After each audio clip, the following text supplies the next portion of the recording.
Welcome to day 18 of maths wizard. आज हम again यहाँ पे एक न्यू चैप्टर जो है वो स्टार्ट करने वाले हैं जिसका नाम है लीनियर इन इक्वेशन। तो पीडीएफ वगैरह के लिए आप क्या कर सकते हैं, टेलीग्राम ग्रुप को ज्वाइन कर लीजिए फटाफट। और अगर किसी भी स्टूडेंट को कुछ भी डाउट आता है तो आप इस नंबर पे कनेक्ट हो जाइए, आप लोगों को प्रॉपर वीडियो सोल्यूशन देने की मैं पूरी कोशिश करूंगा। और अगर किसी भी स्टूडेंट को पर्सनल ऑनलाइन क्लास की भी रिक्वायरमेंट हो तो आप इसी नंबर पे इंक्वायरी कर सकते हैं। चैप्टर का नाम है आपके पास लीनियर इन इक्वेशन। इक्वेशन नहीं है अब हमारे पास, इन इक्वेशन है। अच्छा, लीनियर है इसका मतलब इसकी जो डिग्री होने वाली है, क्या डिग्री, वो कितनी होने वाली है आपके पास 1। समझ रहे डिग्री 1 का क्या मीनिंग है? डिग्री 1 का मतलब मैंने बोला 3x है प्लस का 4 है, तो जो वेरिएबल होगा उसकी पावर की बात करेंगे हमेशा 1 देखने को मिलेगा। जैसे 4y माइनस का 3 लिख दिया, इस टाइप का हमेशा 1 लिख दिया, या फिर सिंपली 3z लिख दिया तो पावर 1 है। तो इन सभी को हम लीनियर बोलते हैं डिपेंडिंग अपॉन कि उसकी डिग्री कितनी है। क्लियर है? 1 है, इसीलिए लीनियर बोल रहे हैं।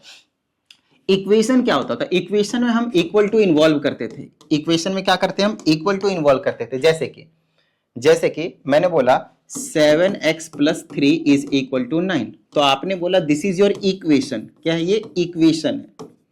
जहां पे इक्वल टू देखने को मिलता है उसी को हम इक्वेशन बोलते हैं। अदरवाइज अगर कहीं पे मान लेता हूं कि मेरे पास 7x प्लस 3 था, सिर्फ इतना ही था, so this is not equation, this is polynomial. क्या है आपके पास? पॉलिनोमियल। पॉलिनोमियल की भी कंडीशन होती है कि ये जो वेरिएबल है उसका पावर हमेशा सिर्फ होल नंबर होने चाहिए, नेगेटिव फ्रैक्शन डेसिमल में नहीं होनी चाहिए। या फिर आप इसी चीज को क्या कहते थे? एक्सप्रेशन बोलते थे। थोड़े से माइनर से टर्म्स हैं, इनको थोड़ा सा क्लियर हमेशा रखना होता है, not only in this chapter but everywhere in the mathematics, right. तो 7x प्लस 3 क्या हो गया आपके? इधर पॉलिनोमियल है या फिर इसे एक्सप्रेशन बोले, कोई दिक्कत नहीं है। और अगर इक्वल टू साइन आ जाए इधर उधर कुछ भी लिखे, कोई प्रॉब्लम वाली बात नहीं। इस केस में पावर मैटर नहीं करता, इधर उधर कम ज्यादा हो सकता है इक्वेशन में, लेकिन इस केस में होल नंबर ही होना चाहिए। पॉलिनोमियल के केस में क्या होना चाहिए? होल नंबर ही होना चाहिए। पॉलिनोमियल की कंडीशन है, वेरिएबल का पावर क्या होना चाहिए? होल नंबर ही होना चाहिए। तो इक्वेशन समझ में आ गया होगा, इक्वल टू का साइन का होना बहुत ज्यादा जरूरी है। पॉलिनोमियल या फिर एक्सप्रेशन समझ में आ गया, इक्वल टू की जरूरत नहीं है। लेकिन हमारे पास इक्वेशन भी नहीं है, पॉलिनोमियल भी नहीं है। क्या है हमारे पास? इन इक्वेशन है। अब ये क्या बोला है भाई, आओ समझाता हूं। देखो, ये जो इन इक्वेशन है ना, ये इन इक्वालिटी को जन्म देता है। किसको? इन इक्वालिटी। अब ये जो इन इक्वालिटी का क्या मीनिंग है? It means two things or more than two things, you can say, when we compare two things are not equal। Simple सी बात भाई, इनक्वालिटी का सिंपल हमारे पास सोशल जो समाज है हमारे पास, उसमें भी इसी की बात करते हैं। इनक्वालिटी मतलब भेदभाव की बात करते हैं। ये इसके पास कम है, इसके पास ज्यादा है, ये ज्यादा सुंदर है, ये कम सुंदर है। तो उसमें हम क्या बोलते हैं? कंपैरिजन बोलते हैं। कंपैरिजन करते हैं कि ये ज्यादा है, ये कम है, जनरली ये बोलते हैं। या फिर sometimes are not exactly equal लिखिए, आर नॉट एग्जैक्टली इक्वल। कई बार इक्वल भी होते हैं, एग्जैक्टली इक्वल। तो वो चीजें भी समझाएंगे, वो चीजें भी हम आपको समझाएंगे, टेंशन मत लीजिए। तो इनक्वालिटी का थोड़ा सा मीनिंग समझ में आया। अब ये जो इनक्वालिटी है ना, इनमें हमें कुछ ऑपरेशंस देखने को मिलते हैं। इन इक्वेशन जब भी हम कभी इन्वॉल्व करेंगे तो उस केस में हमें 4 तरह के जो सिंबल्स हैं वो हमें देखने को मिलते हैं। इनमें जो सिंबल्स होते हैं, ऑपरेशंस बोलिए आप इसको, जो ऑपरेशंस होते हैं, मैथमेटिकल ऑपरेशंस बोल सकते हैं आप इन्हें, वो हमारे पास 4 तरह के होते हैं। ठीक है ना? 4 तरह के होते हैं। पहला आपके पास है ग्रेटर देन, फिर ग्रेटर देन इक्वल टू, फिर लेस देन, फिर आपके पास लेस देन इक्वल टू। समझाऊंगा हर एक चीज। This is called greater than बताऊंगा अभी कंपैरिजन करके। And this is greater than तो है ही है, देखो आप, ग्रेटर देन तो है ही, ग्रेटर देन और इक्वल टू। ग्रेटर देन भी हो सकता है और इक्वल भी हो सकता है आपके पास।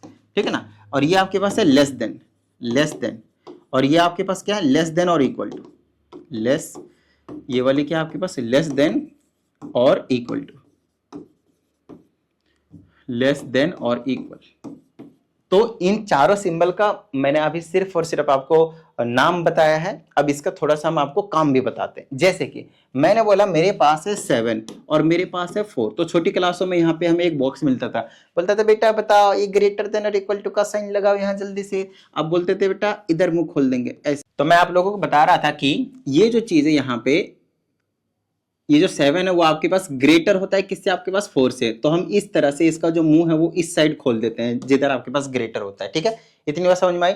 या फिर हम ऐसे बोल सकते हैं कि जो 3 है और यहाँ पे 4 है, तो हम अब की बार देख रहे हैं कि 4 ग्रेटर है तो इसको इधर मुंह खोल देते हैं। तो इस चीज को और इस चीज को भी अब हर एक चीज को दो तरीके से पढ़ सकते हो। कैसे समझाता हूं, पहले वाले को देखो, आप पढ़ सकते हो 7 इज ग्रेटर देन 4, ऐसा बोल सकते हो। नहीं तो आप इसको ऐसा भी पढ़ सकते हो, 4 इज लेस देन 7। इधर से पढ़ोगे तो लेस देन, इधर से पढ़ रहे हो तो 7 इज ग्रेटर। समझ में आ रही बात इतनी? उस तरीके से इसको पहले पढ़ सकते हो 3 इज लेस देन 4, 3 जो है वो 4 से छोटी है, उसके बाद छोटा जो भी है, फिर 4 जो है 4 ग्रेटर है 3 से। तो दोनों चीजें तो सेम ही चीज होती है भाई। तो ये जो चीज है वो रीड करना आप लोगों को आना चाहिए। ठीक है यहां तक? Okay done. अब आगे यहां पे हम थोड़ी सी चीजें और समझने की कोशिश करेंगे। मैंने बोला x इज ग्रेटर देन, और यहां पे लगा दिया इस तरीके से बात, ठीक है ना, एक डंडा खींच दिया। तो इसका मतलब होता है जो x की वैल्यू है वो 2 हो सकता है, या फिर ये ग्रेटर है तो 2 से ग्रेटर भी हो सकता है। मतलब x क्या हो सकता है, 2 से आगे सभी वैल्यू, 2 हो गया, 3 हो गया, 4 हो गया, 5। यहाँ पे मेंशन होगा कि जो x है वो बिलोंग कर रहा है नेचुरल नंबर से। This symbol is known as belongs to, ठीक है, बिलोंग्स टू मतलब ये बताता है कि ये जो x है वो क्या हो सकता है। कैपिटल N का मतलब नेचुरल नंबर होता है, कैपिटल N का क्या मतलब होता है, नेचुरल नंबर। अभी सिंबॉलिक रिप्रेजेंटेशन हमको बता देंगे किसका क्या मतलब है। तो ये 2 हो सकता है, 3 हो सकता है, 4 हो सकता है, 5। तो मतलब x के जगह पे कुछ भी हो सकता है जब ग्रेटर देन इक्वल टू 2 बोलते हैं। तो यहाँ पे 2 भी हो सकता है क्योंकि इक्वल टू का साइन लगा। लेकिन अगर मैं बोलता हूँ x is greater than 2 only, तो आपकी बार यहाँ 2 नहीं ले सकते क्योंकि यहाँ पे इक्वल टू का साइन नहीं लगा हुआ है। तो x की वैल्यू क्या हो सकता है, 3 हो सकता है, 4 हो सकता है, 5 हो सकता है, 6 हो सकता है। उसके बाद आपकी मर्जी है जितना ज्यादा लिख सको लिखो। फिर से कंडीशन था कि x जो बिलोंग कर रहा है किसे, नेचुरल नंबर से। समझ रहे मेरी बात को? ये छोटी छोटी चीजें ना मैं बेहतरीन तरीके से क्लियर करवाना चाहता हूं, ताकि जब मैं एक 3 मार्कर क्वेश्चन जो कराऊंगा इस चैप्टर से वो आपको एकदम मजा सा आ जाए और यहां से मतलब कंफर्म ही हो जाए। आप बोल सकते हैं ये आप इजीएस्ट चैप्टर वाले में डाल सकते हैं कैटेगरी में, बहुत ज्यादा इजी चैप्टर है आपके पास। ठीक है, ध्यान समझिएगा। हाँ, तो यहां से मैं बता रहा था कि जो कैपिटल N है वो नेचुरल नंबर को, W है, कैपिटल N का मतलब क्या है आपके पास, नेचुरल नंबर। तो इस पूरे चैप्टर में कहीं ऐसा लिखा रहेगा तो आपको बोल देना कि ये नेचुरल नंबर है। W का ये लिखा रहेगा तो आप उसे होल नंबर बोल देंगे। क्या बोल देंगे, होल नंबर। कहीं I लिखा होगा, I, या फिर कहीं पे Z लिखा होगा तो इसका मतलब आप उसे इंटीजर बोल देंगे। क्या बोलेंगे, इंटीजर बोल देंगे। कहीं R लिखा होगा तो बोल दीजिएगा कि ये रेशनल नंबर है। क्या ये आपके पास रेशनल नंबर है, ठीक है। और कहीं पे आपके पास टी लिखा हो, टी को हम बोलते हैं इरेशनल नंबर। क्या बोलते हैं इसको, इरेशनल नंबर। वैसे तो ये नहीं पूछा जाएगा बट फिर भी बता दिया मैंने आप लोगों को, ठीक है ना। आर से रेशनल नंबर हो गया, आर से मतलब आर से तो रियल नंबर रिप्रेजेंट करना ज्यादा सही रहता है, हर जगह वही रिप्रेजेंटेशन। इसको क्यू से करते हैं, आर से आपके पास रियल नंबर हो जाता है। आर से क्या हो जाता है आपके पास, रियल नंबर, ठीक है। तो क्यू से आपके पास रेशनल नंबर है, आर से आपके पास रियल नंबर है, और जो टी होता है उसे हम इरेशनल नंबर बोलते हैं। सबसे जो ज्यादा यूज होने वाले टर्म्स है वो स्टार्टिंग के ये जो 3 है ना वो आपके पास यूज होते हैं। समझ में आई इतनी बात, ठीक है। अच्छा, कहीं पे भी ऐसा लिखा हुआ मिल सकता है जेड के ऊपर प्लस, तो इसका मतलब है पॉजिटिव इंटीजर्स। क्या मतलब है इसका, पॉजिटिव इंटीजर्स। या फिर आई के ऊपर भी प्लस लिखा मिल सकता है, एक ही बात है। और अगर इसी के ऊपर माइनस लिखा हुआ आ जाए तो इसको बोलेंगे नेगेटिव इंटीजर्स। क्या बोलेंगे हम इसको, नेगेटिव इंटीजर्स। वहीं पर अगर क्यू के ऊपर प्लस लिखा आ जाए तो इसका मतलब होगा पॉजिटिव रेशनल नंबर्स। क्या होगा, पॉजिटिव रेशनल नंबर्स। और अगर माइनस लिखा हुआ आ जाए तो इसका मतलब होगा negative rational numbers. Negative rational number, simple वही चीज है और कुछ नहीं। किसी में भी प्लस माइनस लगा दीजिएगा, उसके हिसाब से आगे जो चेंजेस होते हुए चले जाएंगे। आई होप आप समझ में, आप सभी को समझ में आ रहा होगा। सिंबल थोड़ा सा आप लोग 10th क्लास के लेवल पे कम यूज करोगे, लेकिन 11th क्लास से ये बहुत ही ज्यादा फ्रीक्वेंटली जो है वो यूज होने लग जाता है, ठीक है। चलिए, अब थोड़ी सी इनक्वालिटी की बात को हम और थोड़ा सा आगे बढ़ाकर लेके जाते हैं और आपको बताते हैं if I say that 5 is greater than 4 which is 100% correct. बोलिए हाँ या नहीं, साफ साफ दिख रहा है आपको, जो 5 है वो 4 से बड़ी है, ठीक है। अच्छा, एक बात बताइएगा, मैं यहां पे एक चीज लिख रहा हूं, एडिंग टू बोथ साइड्स। तो अगर मैं दोनों साइड ऐड करता हूं तो इसमें आ जाएगा 5 प्लस का 2 और इधर आ जाएगा 4 प्लस का 2। 5 और 2 7, 4 और 2 6। तो क्या पहले ये अगर ग्रेटर था तो अब भी ये ग्रेटर है, हाँ है। क्या ये, हाँ है। इतनी बात समझ में आ रही है, ठीक है ना। अच्छा, फिर से यही लेता हूं मैं, 5 इज ग्रेटर देन 4 और दोनों में से अब की बार मैं 2 को सब्ट्रैक्ट कर रहा हूं। यहाँ पे ऐड किया, यहाँ पे 2 को सब्ट्रैक्ट कर रहा हूं। 2 3 4 जो मन करे वो कीजिए, कोई दिक्कत वाली बात नहीं है। तो 5 इज इतना आ जाएगा मेरे पास, तो कितना आएगा, ये 3 आएगा। ग्रेटर देन कितना आएगा, 2। क्या ये अभी भी ग्रेटर है, हाँ है। तो यहां से हम एक कंक्लूजन निकालते हैं, ध्यान से सुनिएगा। यहां से हम एक कंक्लूजन निकालते हैं। कंक्लूजन क्या है, ध्यान से सुनिएगा। इफ वी, और सिंपली डायरेक्टली लिखो, वी कैन ऐड और subtract any values in equation. हम किसी भी इन इक्वेशन में किसी भी वैल्यू को ऐड भी कर सकते हैं और सब्ट्रैक्ट भी कर सकते हैं। इसमें किसी भी तरह की कोई भी जो प्रॉब्लम है आपको वो नहीं होना चाहिए। अब थोड़ा सा इसको और ना आप लोगों को डीपली लेकर जाता हूं, और मैंने बोला कि जो 7 है वो ग्रेटर है आपके पास 4 से, साफ साफ दिख रहा है हमें, ठीक है। अब मैं कहता हूं कि किसी नंबर से इनको मल्टीप्लाई कीजिए। इसको 3 से मल्टीप्लाई करेंगे 21 आएगा, मल्टीप्लाई 3 कर रहा हूं। इसको भी 3 से मल्टीप्लाई कीजिए 12 आएगा। क्या ये अभी भी ग्रेटर वाली प्रॉपर्टी को होल्ड कर रहा है? हाँ सर, होल्ड कर रहा है। मतलब हम मल्टीप्लाई भी कर सकते हैं और डिवाइड करते हैं, चेकआउट करते हैं। मान लेते हैं कि 8 इज ग्रेटर देन 4 था, 2 से डिवाइड करते हैं बोथ साइड, इसको भी और इसको भी, तो ये 4 बनाएगा और ये 2 बनाएगा। क्या अभी भी ये ग्रेटर वाली प्रॉपर्टी को होल्ड कर रहा है? हाँ, कर रहा है। समझ रहे हो मेरी बात को? तो यहां से हम एक और चीज लिखेंगे। यहां पे ना प्लस माइनस की कोई दिक्कत नहीं होती, प्लस ऐड करोगे तो प्लस, ये माइनस ऐड करोगे तो सब्ट्रैक्ट हो जाता है, कोई दिक्कत वाली बात नहीं है। लेकिन इस केस में जो बता रहा हूं ना, ध्यान से सुनिएगा, we can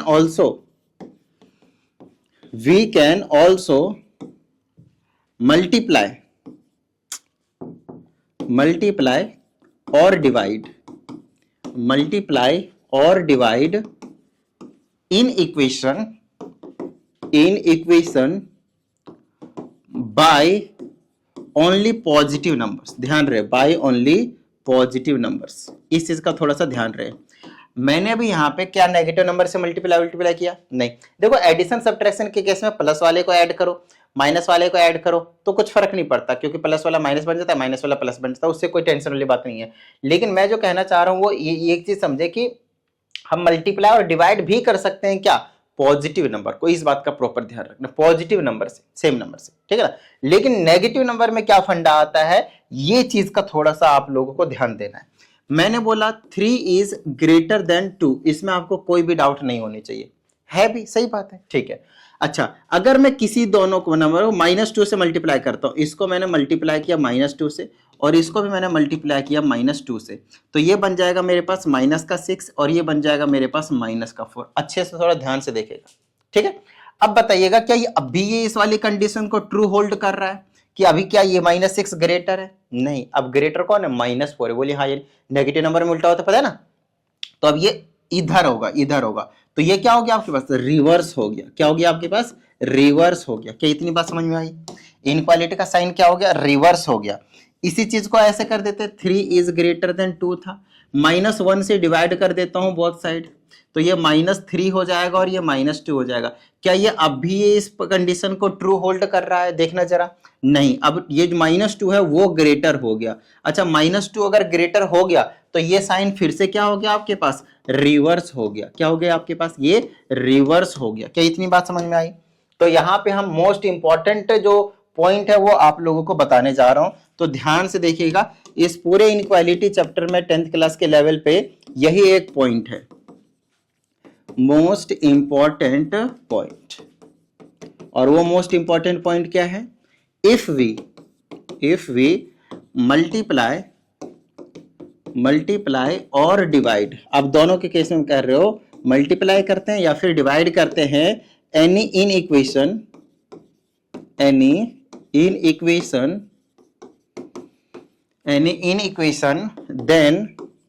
then sign of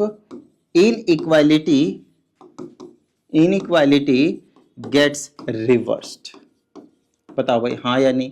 आपने अभी यहाँ पे खुद इस चीज को एनालाइज किया है कि जब हम नेगेटिव नंबर से, चाहे आप मल्टीप्लाई कर रहे हो चाहे आप डिवाइड कर रहे हो, उस केस में आपका ये जो साइन होता है इनक्वालिटी का वो उल्टा हो जाता है, रिवर्स हो जाता है। ग्रेटर देन होगा तो लेस देन हो जाएगा, लेस देन होगा तो ग्रेटर देन हो जाएगा, ग्रेटर देन इक्वल टू होगा तो लेस देन इक्वल टू हो जाएगा और लेस देन इक्वल टू होगा तो ग्रेटर देन इक्वल टू हो जाएगा। बताओ, इतनी बात समझ में आई आप लोगों को? यहां तक समझ में आया? तो सर ये हुआ आपके पास कंसेप्ट। तब क्वेश्चन किस टाइप के आएंगे? आज बिल्कुल बेसिक वाले क्वेश्चन करवा रहा हूं मैं आप लोगों को, ध्यान से देखिए। जैसे कि मैंने बोला 3, ऐसे लिखा x + 2 इज ग्रेटर देन 5, उसके बाद मैंने बोला here x belongs to natural number, किससे? नेचुरल नंबर से। फाइंड सॉल्यूशन, क्वेश्चन ऐसा दिया मैंने, फाइंड सॉल्यूशन। एक सिंपल सा क्वेश्चन ले रहा हूं मैं आप लोगों के सामने, है ना। तो मैं क्या करता हूं, मुझे x की वैल्यू निकालनी है, तो ध्यान रहे x की वैल्यू निकालनी है तो x को इनइक्वालिटी के साइन के एक तरफ रखूंगा, बाकी सबको दूसरी तरफ भेज दूंगा।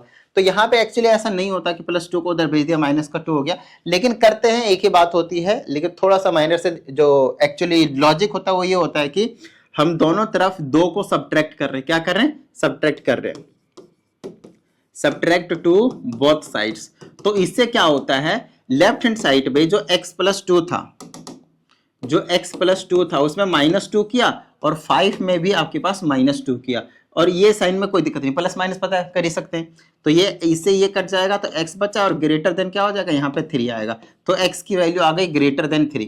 तो अब अकेला x बचा और x पे कंडीशन दिख रहा है कि वो 3 से बड़ी वैल्यू होनी चाहिए, और x पे कंडीशन बोला है कोई नेचुरल नंबर होना चाहिए। तो आपका जो आंसर आएगा वो ऐसा आएगा, 4 आएगा, 5 आएगा, 6 आएगा, 7 आएगा, 8 आएगा एंड सो ऑन आएगा। So this will be your solution set. बोलिए हाँ यानी इसको बोला जाता है सॉल्यूशन सेट, कि x की जो वैल्यू है वो क्या हो सकती है, इसको क्या कहते हैं हम, सॉल्यूशन सेट। बताओ भाई, किसी भी तरह की कोई प्रॉब्लम यहां तक मेरे हिसाब से नहीं होनी चाहिए, राइट। छोटी छोटी चीजें हैं आपके पास, डन है। चलो अब थोड़ा सा और क्वेश्चन लेते हैं। जैसे मैंने बोला 3x है आपके पास और ये -2 है और ये ग्रेटर देन आपके पास यहाँ पे 1 है। फिर से मैंने यहाँ पे बोला कि जो x है वो बिलोंग कर रहा है आपके पास होल नंबर से। तो बताओ भाई कि जो x की वैल्यू है वो क्या हो सकती है, ठीक है। जैसे कि या फिर इसको लेस देन करते हैं, लेस देन करते हैं। तो फिर से सेम कहानी भाई, ये +2 को पहले ना इन वाले न्यूमेरिकल को ऐड करना है, तो इस +2 करूंगा दोनों साइड, तो 3x - 2, इधर भी 2 ऐड कर दिया और इधर भी 2 ऐड कर दिया, तो ये हो जाएगा 3x बचा, ये कट गया, लेस देन 1 और 2 3 हो गया। अब 3 हमें x की वैल्यू चाहिए, तो ये जो 3 है उसको मैं क्या करूंगा, डिवाइड कर देता हूं बोथ साइड 3 से। तो इधर भी 3 से डिवाइड किया, इधर भी 3 से डिवाइड किया, तो x की वैल्यू आ गई 1। यहां से ये कट गया, यहां से 1 कटा, यहां 1 बचा, x इज लेस देन 1। तो 1 से छोटी वैल्यू होनी चाहिए और वो होल नंबर होना चाहिए। So the solution set will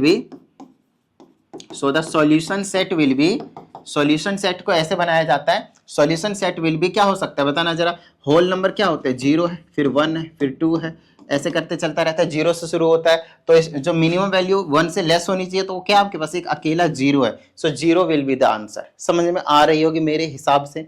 अभी तक मैंने आप लोगों को, अब बोल सकते हो कि इस चैप्टर में सिर्फ और सिर्फ इंट्रोडक्शन दिया है, इसमें कुछ भी एक्स्ट्रा जो बहुत थोड़ा मुश्किल वाले हैं वो चीजें अभी तक मैंने आप लोगों को नहीं करवाया है।